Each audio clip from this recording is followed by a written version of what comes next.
What scoreline does what scoreline has to happen on the weekend for Erik ten Hag to be sacked? That's the question I want to know. On what scoreline on the weekend has to happen for Erik ten Hag to be sacked? Now, you like assuming Liverpool should win, and they should. However, by the fact that people are talking about this game and the way that they're talking about it, I would not be surprised if United win the game 2-0 or 3-2 or whatever. But regardless, I think if Liverpool win 3-0, I think that's fine. I just think that's gap in quality. It is what it is. You can't that's not Ten Hag's fault. That's just Liverpool being a lot better than United at this moment. 4-0, you're getting into dodgy areas. 5, 6, 7, we're into areas where it's like he's probably gone. I think anywhere above 8, any scoreline above 8-0 actually is good for Ten Hag, because it gets to the point where it's like it's not his fault. Erik ten Hag is not a bad enough manager to set his team up to lose 7-0 or 8-0, right? That can't happen. So if that result does happen, like it did last season, it's not his fault, because there gets to a point where tactical preparation and managerial instructions cease to become important or cease to matter or have any relevance when it's clear that the players don't care and the players just aren't trying. That's the kind of avenue I'm looking at it from. If Liverpool fucking win 8-9-0, it's not his fault. It can't be his fault, because he's not that bad. There is no way on earth he's that bad, right? I would be that bad if I stepped into the United job and we got battered 9-0. Yeah, it's okay because he's that bad, if that makes sense. But Ten Hag is not that bad. So I think it comes to a point where United are in a position right now where, they're in a position right now where if they win, it's great, awesome, terrific if they win. But they've proven that they can win a game quite convincingly and then the next game completely bottle it and choke. And in the same vein, they can lose a couple of games in a row and you're thinking, all right, Ten Hag's going to go, they're going to sack some of the board, they're going to start completely fresh, and then all of a sudden they pull a win out of the bag, like they beat fucking Chelsea 2-1, or they beat Brentford, stuff like this, right? So there's a lot of not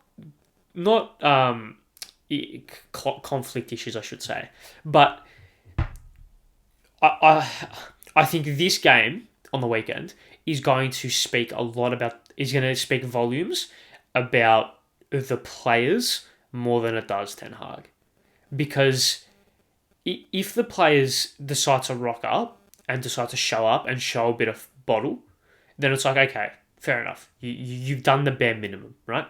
And even if they do show up and they do lose 2-0, look, you lose 2-0 to Liverpool at Anfield, that's not like that. Any team in the world can lose 2-0 to Liverpool at Anfield, right? That's not a big issue. If the players come out and just completely down tools and act like they don't care and just don't try, don't put in that extra 10%, just loitering around the pitch doing fuck all, then it speaks more on them than it does Ten Hag. I don't think Ten Hag can set up United in a way that makes them lose 8-9-0. So if that does happen, it's the players' fault, if that makes sense. But if they do lose 5-0, I think it gets to the point where it's like, okay, that is kind of your fault. I don't know, it's one of those weird footballing things.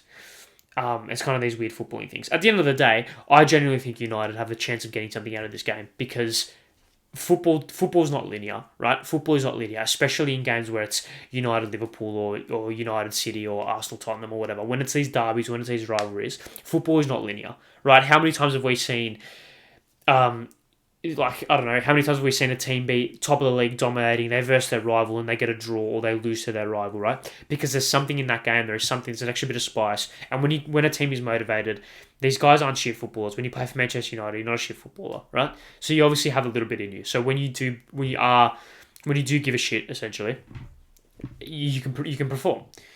So I think there's an equal parts chance that United win this game than they do lose, from a kind of pure not mathematical, but from like a vibe perspective, if I wake up on like the game's at 3:30, so I probably won't watch it live.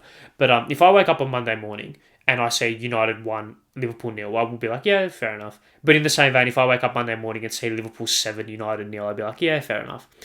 So yeah, I don't know, really weird, really weird. But that's just the way that I'm looking at this game. I think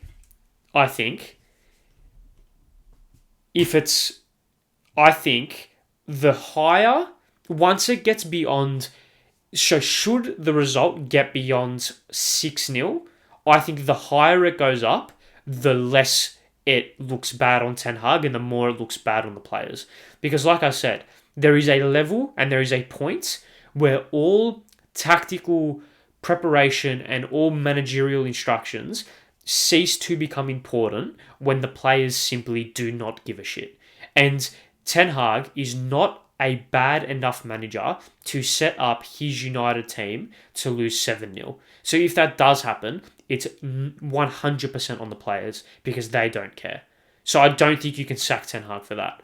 But if Liverpool beat United 5-0 and it's a tactical destruction and Liverpool play them off the park, then I think you can look at Ten Hag. Because I think that's to the point where the players probably did try hard enough, but the tactics let them down, if that makes sense. It's a weird concept and football's weird, but that's just how I think it works. The higher the scoreline, the better it looks on Ten Hag, if that makes sense. Once it gets past a certain point, of course.